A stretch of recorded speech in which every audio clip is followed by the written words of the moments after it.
15 мамыр қазақтың көрнекті ақыны, драматург, композитор, әнші, сазгер, әрі актер Бәкір Тәжібаевтың туған күні. 1926 жылы дүниеге келіп, заманның ең қиын кезеңдерін бастан өткере тұра, болашаққа үлкен мұра қалдырған Алып тұлғаның биыл ғасырлық тойы. Ақтөбе облысы Байғанин ауданы Ақбұлақ ауылында дүниеге келген Алыптың құрметіне өңірімізде үлкен шаралар да ұйымдастырылып жатыр. Атап айтар болсақ, Ақтөбе газеті жыл басынан бері Бәкір Тәжібаевтың ғасырлық тойы болатынын ерте хабарлап, кезекті сандарында өлеңдерін жариялап отырған болатын. Ал Ақтөбе қаласындағы ең үлкен өнер орталығымызда 5 асыл атты республикалық ұлттық өнер сайысы өтті. Байғанин байтақ еліміз талайларға арман жер. Ақбұлағың сағынған Бәкір әнге салған жер дейді ақындарымыз. Осылайша Бәкір ағамыздың туған жерінде де 15 мамыр күні үлкен шаралар дайындық үстінде. Бүгінгі таңда өңірімізде өзге де көптеген әдеби, мәдени шаруалар өтіп жатыр. Ал біз өз кезегімізде Алып туралы азды көпті сыр шертіп, естеліктер және ерекше сәттер туралы сөз еткіміз келеді. Армыстар бұл ашық майын подкасты. Микрофон алдында мен Лаура Базарбай, ал бүгін біздің студиямызда қонақта Қазақстан Республикасы мәдениет саласының үздігі, ақын, сазгер Орал Қосай Байсеңгір. Қош келдіңіз аға. Рахмет. Алдағы үлкен мерейтой баршамызға құтты болсын. Енді Орал аға, сізді Бәкір Тәжібаевтың шығармашылығын жанашыры, іздеушісі ретінде жақсы танимыз.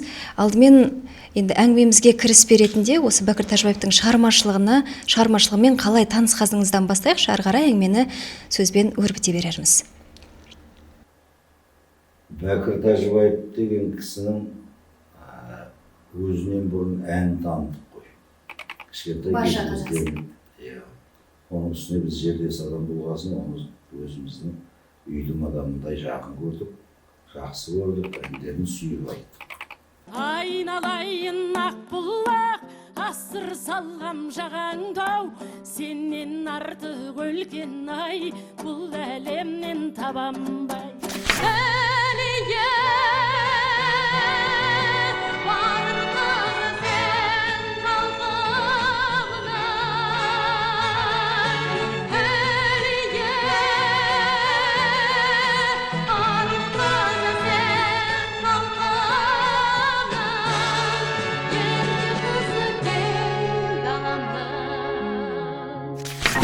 Аяздарда тоңбайсың ба боз торғайым, жыл ұяңа қонбайсың ба боз торғайым.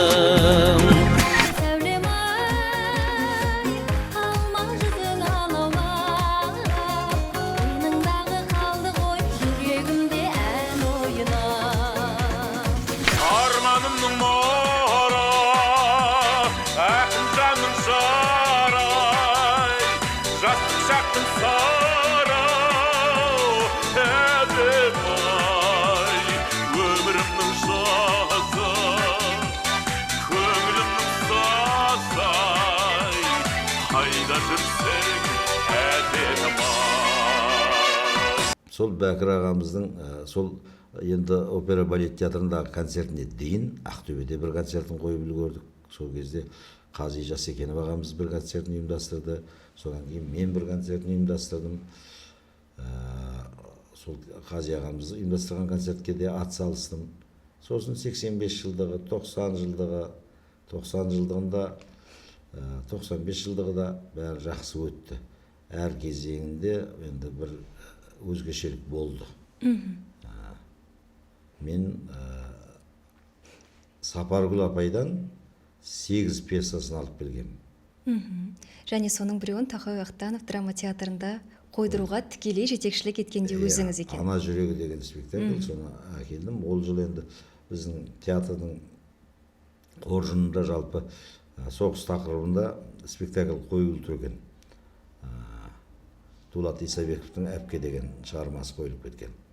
Енді мен ана жүрегін апардым, кешке апарып тұрмын, бірақ соны енді демеушілік арқылы жасау керек болды. Сонда Жеңіс Сейтмағамбетов деген ағамызға барып едім. Марқұм ол кісі осы Ақтөбе мұнайгаздың бас директоры бір Қытай кісі екен. Соның атына өтініш жазғаным бар. Ол енді менде сақталғанда шығар қағазы. Сосын сол хат арқылы сол бір шамалы демеушілік жасады. Сол театрның декорациясына ма сондайға жібердік.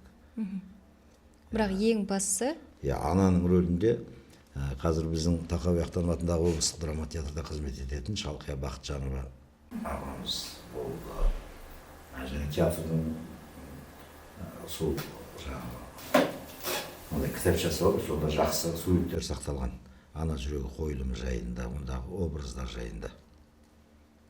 Енді өмір бойы осылай сол жылдардан бері қарай ізденіп келе жатырмын. Өзі іздеген жетер мұратқа деген адамның алдынан бір жақсы дүниелер кездесе береді екен. Мысалы бір ерекше қуанған сәтім Көркембаев Базарбай дейтін ағамыздан Бәкір Тәжібаевтың 50 жасында берген концертінің аудио нұсқасын таптым. Ол кісі өз қолымен басып жазып алған екен. Өзі мынау жер асты болсын байлықтары бар ғой, жаңағы су, тұз, газ, мұнай деген нәрселердің бәрі бір қасиеті бар адамға ғана кездеседі дейді ғой, алғаш көзін тапқан кезде. Мен мына өнер деген дүниенің де сондай бір қасиетті дүние қалған деп есептеймін. Сол жазып отырған адамда Көркембаев Базарбайды тегін адам емес ау деп ойлаймын. Өйткені сол Бәкір ағамыз 50 жасқа келеді дегенде арнайы сол кезде магнитофонды почтамен алдырып заказ беріп сөйтіп дайындалған ғой. Былай қарап отырсаңыз, бейнеден ары қарай бір мешіт тұр, 18 мұнаралы мешіт, Көркембай ақылының. Соның тікелей ұрпағы жаңағы Базарбай деген ағамыз. Мұғалім болған, ұстаз болған, сол кісі жазып алған. Содан алдым, оны компьютерге енгіздік. Сосын сол бойынша жұмыс жасап жатырмыз қазір. Ішінде кейбір жаңадан әндері бар. Сосын бір қызығы, тек аудио болғанмен жақсы әдемі әңгімелері бар енді Бәкір ағамыздың. Қопа дейтін жерде болған ғой концерт Байғайын ауданында. Сағыз бен Байғайынның ортасы тиіп тұр ғой Атырауда. Сонда айтады Бәкір ағамыз, мен сендерге жатпын ба деп айқайлайды. Мен әлім баласы қара кесекпін дейді. Менің әйелім Табынның қызы Жоли Табын дейді. Шешем 40 мылтық дейді. Мен сонда сіздерге жаттым ба деп жаңағы шалдарды күлдіріп жатыр ғой. Тыңдап отырған адамдар.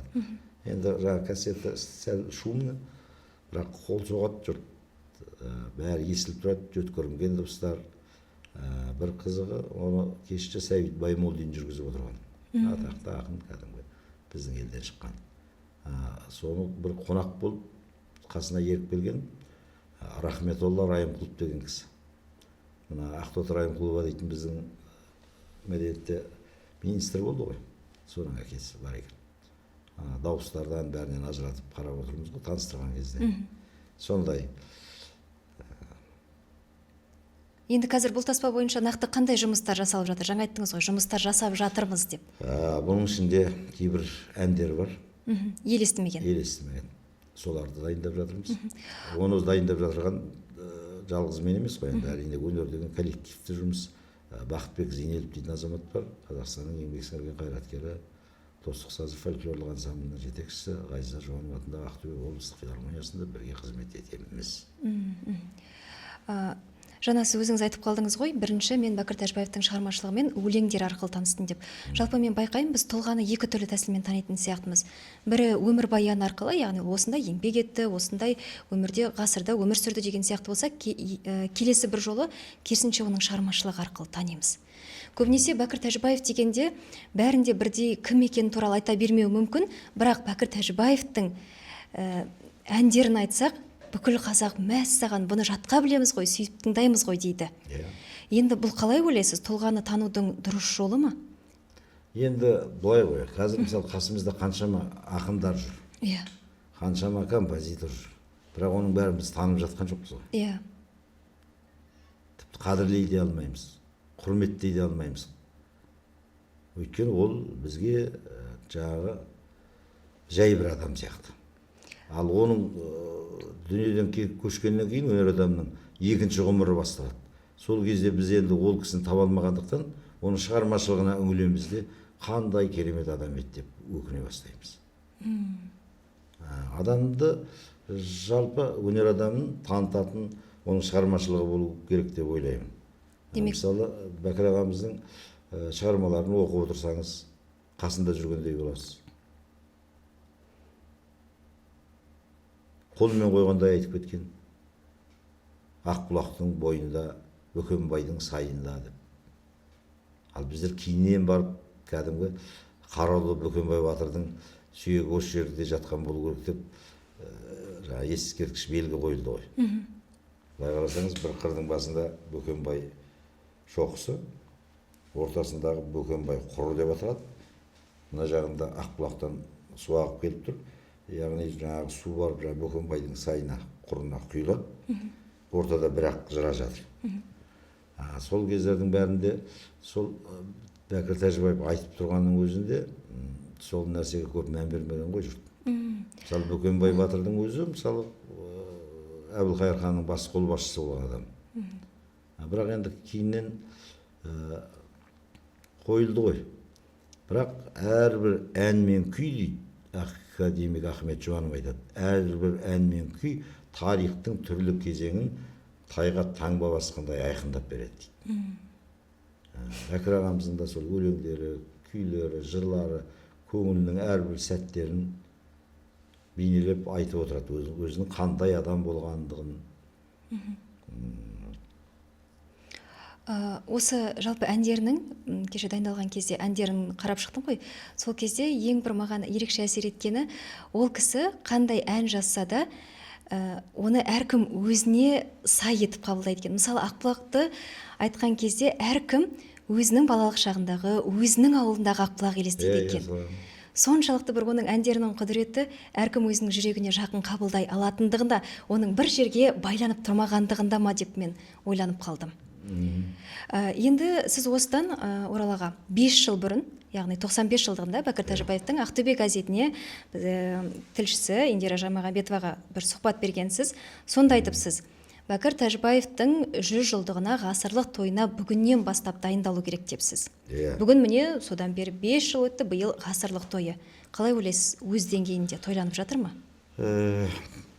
Енді тойлауды бастадық қой. Бұйыртса 15 мамыр ол кісінің туған күні. 2-3 күн арасы. 2-3 күн қалды. Өзі сол біздің Байғаймен шыққан ардақты ағамыз Сағи Жиенбаевтың да туған күні сол 15 мамыр.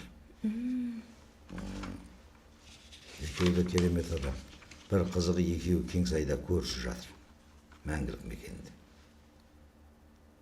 Кеңсайдың қақпасын ашқан кезде оң жақта. Екеуі кәдімгі арасында адам жоқ сондай. Енді рас сол кезде мен 95 жылдығында берген. 95 жылдығында беріпсіз. Ойлаған ғой, ол кезде мына облыстық халық шығармашылығы орталығы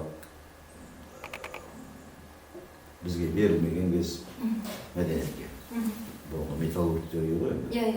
Ал мен сол кезде ойлаған, анау Әлия ескерткішіне қарап, жыр жазып отырған Бәкірдің ескерткіші болса екен. Сөйтіп ойладым да, өзім күнде қарайын. Оның өйткені Әлия базары тұр ғой бер жағында. Содан анау батырлардың аллеясы тұр. Сосын ортадан Жұбановтар көшесі өтіп жатыр. Сол екінші бетінде Әлияның ескерткіші. Сол Әлияның ескерткішіне қарап, скамейкада отырған Бәкір Тәжібаевты елестеткен ғой. Енді кейіннен бірақ мына облыстық халық шығармашылығы орталығы қазір металлургтер үйіне көшті. Ол күрделі жөндеуден өтті. Өзі бір тарихи ғимарат қой.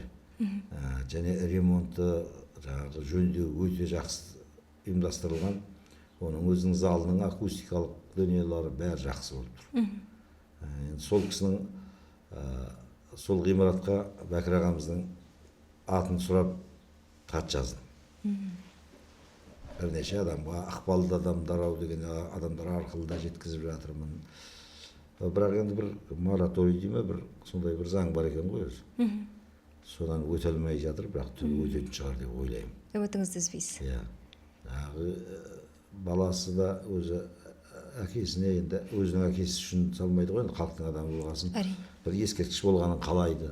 Иә. Туған жерінде, өлкесінде. Енді ол да бір қолға алынып жатыр.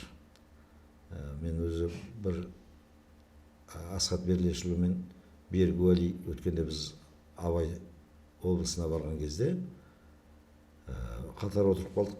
Сонда Ақбота Қоянбайқызы Бәкір Тәжібаевтың Ақ бұлағын шырқады.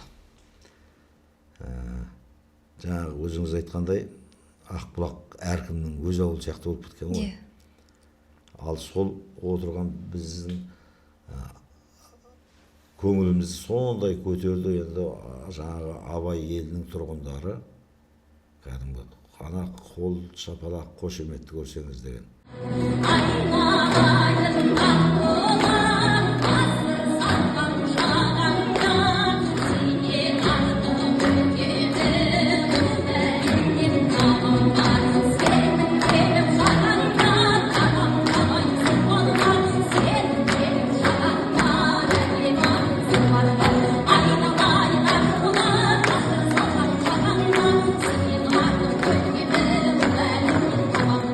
Ана шапалақ, шынайы шапалақ және Ақбұлаққа қосылған дауыстарды қарап отырып, сөйтсем Асхат Берлешұлы да әбден беріліп кетті ойым эмоцияға.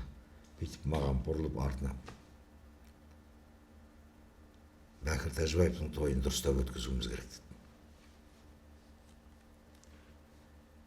Енді солай жақсы болады шығар деп ойлаймын. Жақсы жұмыстар жасалынған екен. Кеше жаңағы не жарияланған ғой, жаңағы ескерткіш мүсінге. Соң конкурсқа қатысып жатыр. 12 мүсін келген екен, оны көрдік кеше. Соның ішінде лайықтыларын өздері таңдайды енді. Демек қолға алынды. Қолға алынды. Бірақ енді әзір жаңағы арық сөйлеп семіз шық дегендей. Әзір енді осылай болайын деп жатыр, тап мына жерге болса деген сияқты қатты айқайламай тұра тұрайын деп отырмын. Жарқ етіп көрінгенін қалаймыз. Соның басы қасында жүреміз бұйырса. Ең басы дәл осы ғасырлық тойында осындай бір жақсы жаңалықтың болғанның өзі де қуантады әрине. Болу керек қой енді.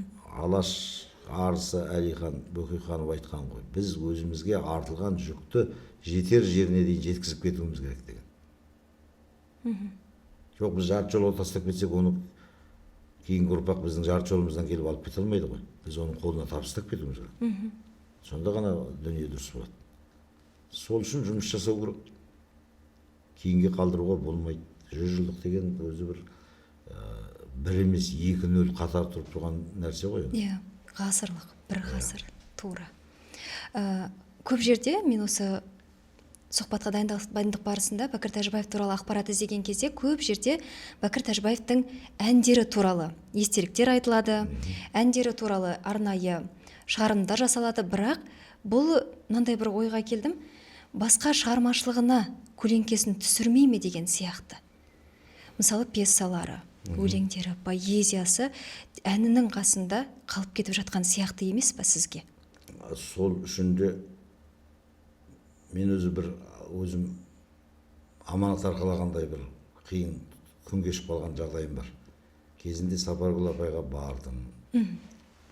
Қасымда Есет Сәдуақасов дейтін өзі біздің елден шыққан әнші бар. Содан барып, жаңағы кітапханасын қарасам, енді сәл ауырсыңқырап жатқан екен, адамдар көп қараған болу керек. Сосын өзіме ой келді. Мына кісінің мына қолжазбалары жоғалып кетсе, апамыз да үлкейіп қалған екен деп қоям. Жасұлан сірә жұмыстан қолы тимей жүр.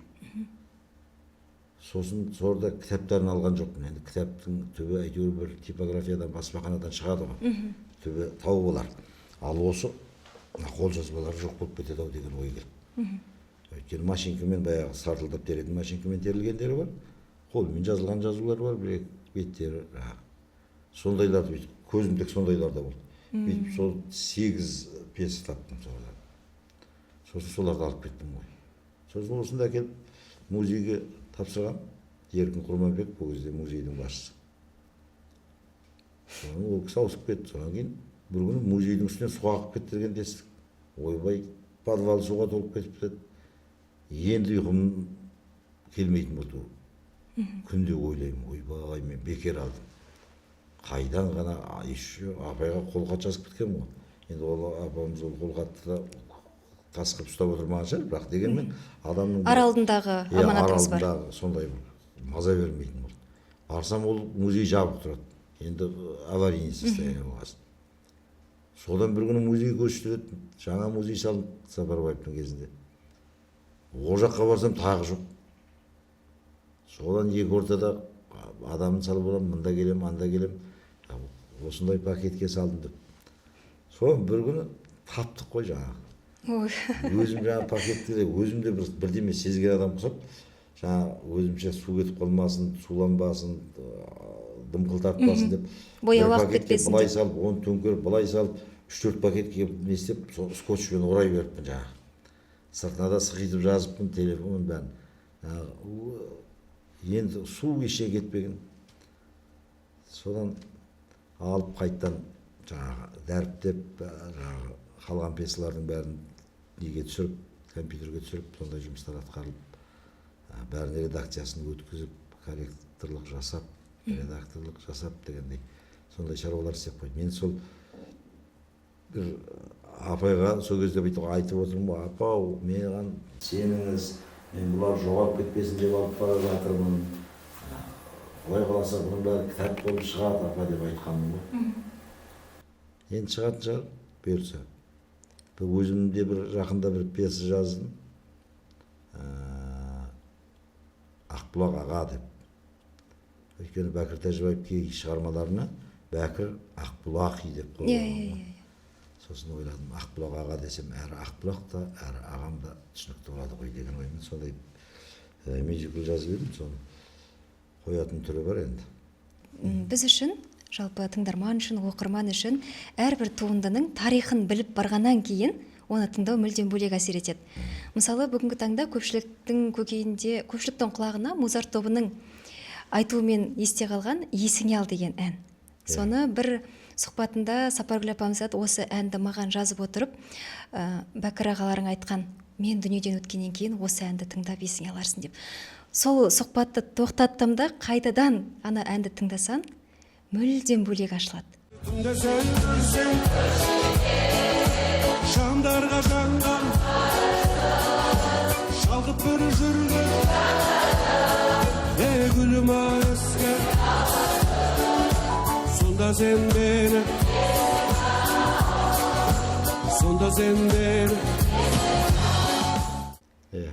Көшеде жалғыз жүргенде немесе мені мүлдем бөлек есіңе аласың. Тура осындай ашылмай қалған, айтылмай қалған, ерекше бір естелігі, сыры бар бір ән болса, бөлсіңізші. Мен сіздің Сапаргүл апаға да сұрақты мен де қоямын ғой жаңа. Қызық көріп. Апа, осы сізге шығарған өлеңі бар ма деп сұрақ қойдым. Сосын бар ғой деп. көп екен. Қандай өлең деймін, енді біреу гүлсің ау. Гүлсің ау. Гүлсің ау, айдалайын гүлсің ау, қарсы алдымнан қашанда шалқып шыққан күнсің ау. Осы жаңағы есің ал. Сосын жаңағы апамыз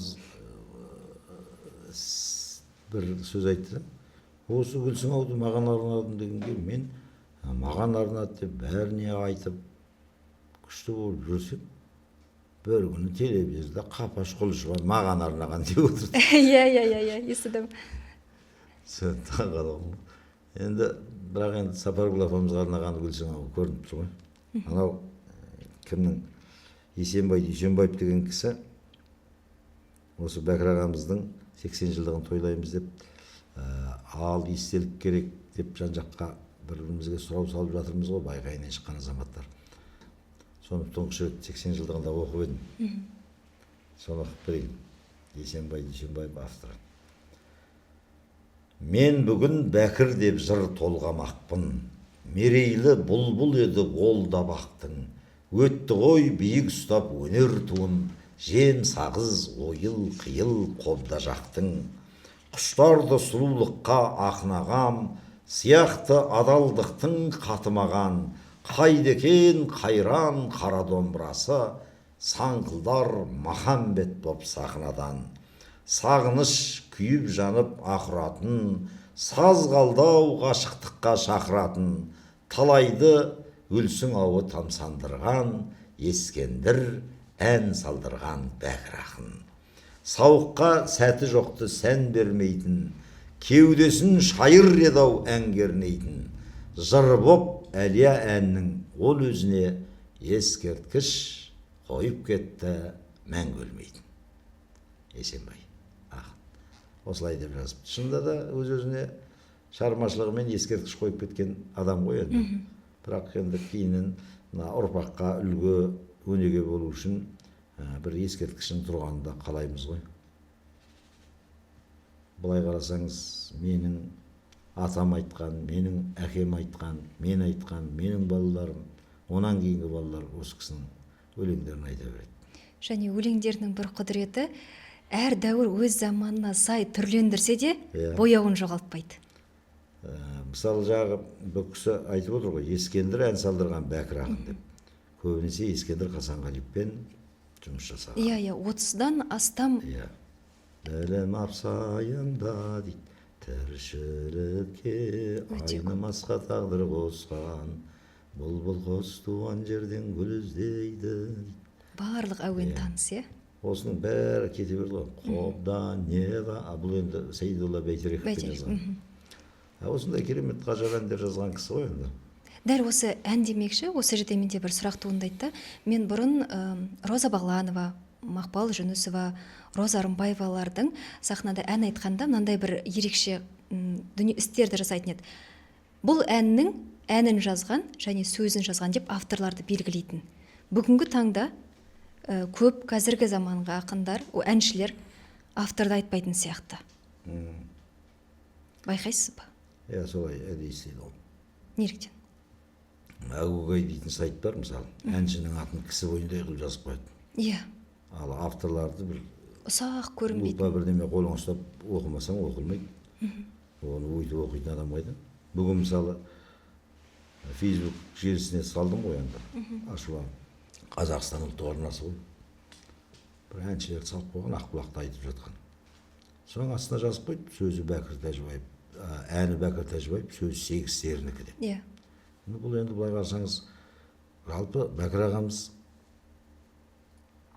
ерте өткен ғой дүниеден. 68 жасында. 68 жасында. Өзі 1926 жылы 15 мамырда дүниеге келеді. 1994 жылы 8 қарашада дүниеден өтеді. Сонда бұл жас, былай қарасаңыз, композиторға, ақынға, өнер адамына аз жас деп есептеймін енді. Құдай біледі ғой енді. Маңдайына жазылған шығар. Бірақ енді ол кісінің енді осындай ерте өмірден кетуіне бірден бір себепкер болған, оған жаланың жабылғандығы ғой. Бәлеқорлар, жалақорлар, көре алмаушылар. Осы Бәкір Тәжібаевтың Ақбұлағын 8 сері шығарған дейді. 8 серінің өзі кім екенін айыра алмай жатырмыз ғой әлі күнге дейін. Бәкір Тәжібаев енді оны естіп таң қалады ғой. Осы әнмен марапатқа, ықыласқа бөленіп жүрген адам өзінің кәдімгі атақ даңқын бір күнде біреу тартып алғандай болады. Енді бірақ сол кезде бұл кісінің жаңағы дауласайын десе қан қысымы көтеріледі.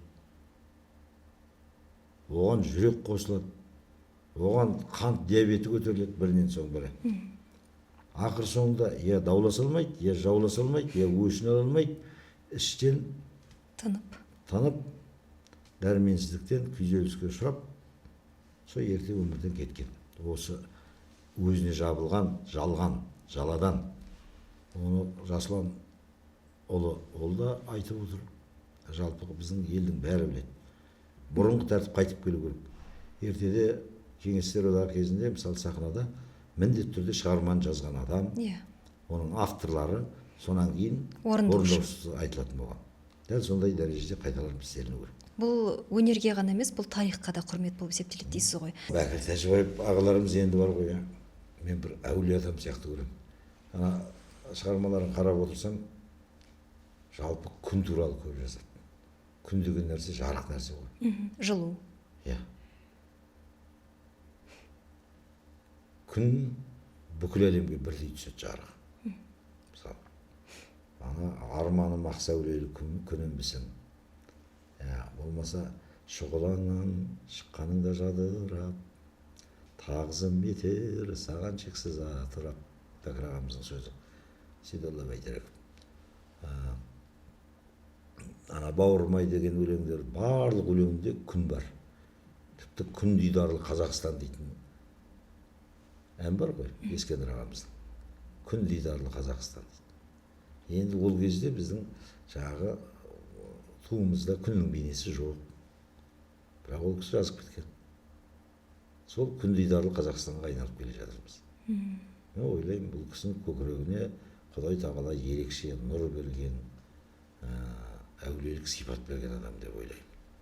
Орал аға, енді сізді студияға шақырғаннан кейін, 100 жылдық мерейтойдан кейін, сіздің және Бәкір аға деген әніңіз бар екенін білеміз. Әнін де сөзін де өзіңіз жаздыңыз. Бүгінгі таңда осы Ақтөбедегі белгілі орындаушылар орындап жүр.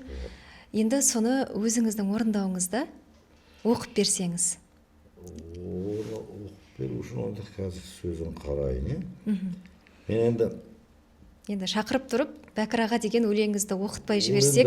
Мен әнге лайықтап жаздым. Өзі бір сол әнді жазғанымда мен енді әбден бір адамды зерттеп жүреміз ғой. Шын айтайын, осы әннің енді қазір мелодиясын тыңдата алмаймын ол жерде. Қоса аламыз. Қоса аламыз. Осы әнді Ақтөбеде жаздым. Жұмыстан үйге жақындап қалған, тұрып қалдым, машинам келді, әнім сайрап келе жатыр екен. Машинаны тоқтаттым да бір дүкеннің алдында. Сосын бірден жаза бастадым. Әрі айтып отырдым, әрі жазып отырдым. Сосын көзім жасқа толып кетті. Солай мен үйге кіргенмін, ұмытып қалмайын деп. Жылап қоясың. Сол әйелім қарсы шығып қалды. Сосын ол шошып кеткен енді. Ауылдан бір жайсыз хабар келді ме, не болып қалған деп. Шегініп қалдым дейді. Сол күйінде залға өтіп кеттім дейді. Барып залға барып, жаңа пианино тұрады, соған барып музыка ойнай бастағанмын. Әйелім уф дедім дейді. Демек бір шығарма неге келді деп, е? Ол осы кісіге деген бір зор құрметтен туған. Бұл жерде енді мен бұл кісінің әнге жазылған сөздерінің, әндерінің аттарын қосып отырдым. Өнерде көрге сүйреп бақталабым, шырқасам ақ бұлақты шаттанамын, тербеткен ән күйімен кең даланы, жем сағыз перзенті деп мақтанамын. Әдем-ау, іңкәрім-ай, асыл арман, сағындым сені дейтін ғашық адам, даламның боз торғайы тілеуші едің, тұрса деп туған жердің тасы даман. Туған жер ауылым деп атты таңың, әлия бейбіт елдің жақты шамын. Бұл күнде ұлы өзенге айналғандай, талайдың шөлін басқан ақ бұлағың. Бәкір аға, ақын аға, өшпейді мәңгілікке атың аға. Бәкір аға, ақын аға, сән берген сенің әнің сахнаға деп қайырмасымызға соған. Бәкір аға, ақын аға, өшпейді мәңгілікке атың аға. Сөйткен ағамыз, енді ол мына бізде Ақтөбеде Ғазиза Жұбанова атындағы филармонияда Ахмет Жұбанов атындағы қазақ ұлттық аспаптар оркестрі бар.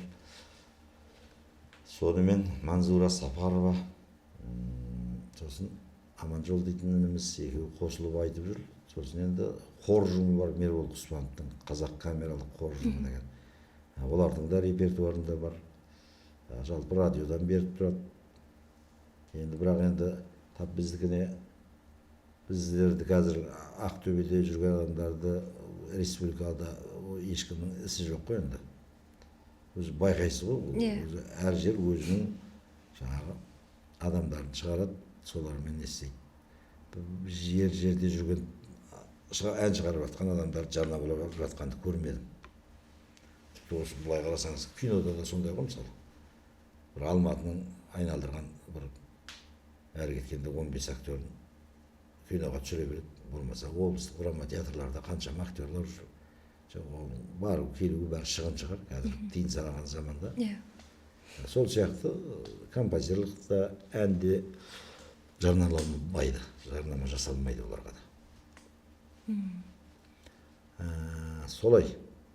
Енді Бәкірдің тойын жақсылап өткіземіз деп жатыр. Солардың айтқанына сенеміз. Енді оларға сенбегенде кімге сенеміз? Өйткені Бәкір ағамыз бір Ақтөбенің емес, бір ұрудың емес, бүкіл қазақтың мақтанышы ғой. Иә. Иә. Сосын енді олар да айтып қояды, біз үйтіп жатырмыз, бүйтіп жатырмыз деп. Негізі әрбір жасаған ісін ешқашан біз жасадық деп айтпау керек. Ел жасады деп айту керек. Мен жасадым дегеннен гөрі ел жасады дегенде ер жасады десеңші деген ғой. Жасаса ол елдің имиджіне оң әсер етеді. Солай емес пе? Иә, мәдениетімізге, әдебиетімізге алға дамуына да. Дәл осы Бәкірдің әні демекші, мына бір өлең жолдарын өте ерекше қабылдадым. Әнім бар жерде мен де бар, мен жоқпын әннен жаңылсам. Ән менің ауам демалар, ән менің дауам ауырсам дейді. Әнге соншалықты ерекше құрмет бергені және соны бағалай алғанның арқасында да шығар, оның әні бүгінге дейін өлмей келе жатырғаны. Енді ол кісінің әндері саусақпен санарлық бірақ. Саусақпен санарлық деп отырғаныңыз? Халықтық бәрі. Ақбұлақ, туған жер өзің дегенде, гүлсің ау мысалы, аппағым. Осындай көбісі әндері. Көбісі Ескендірдің әндері, Хасанғалиевтің. Яғни өзі әнінде сөзінде өзі жазған әндер санаулы деп отырсыз ғой бұл жерде. Иә. Бірақ енді қай жағынан алғанда да талант болып тұр ғой. Ән жазса, мысалы, бір-ақ ән жазып тарихта қалуға болады ғой.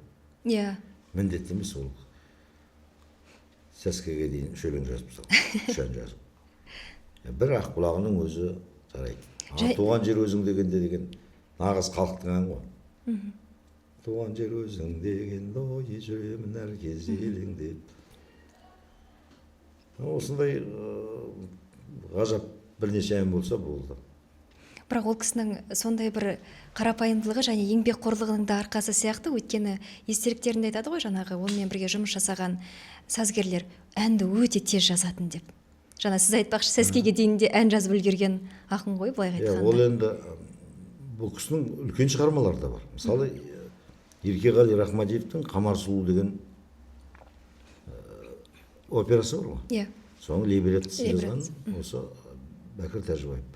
Енді негізі 95 жылдығында айттым ғой. Біз Бәкір Тәжібаевтың 100 жылдығына дайындықты бүгіннен бастауымыз керек дедім.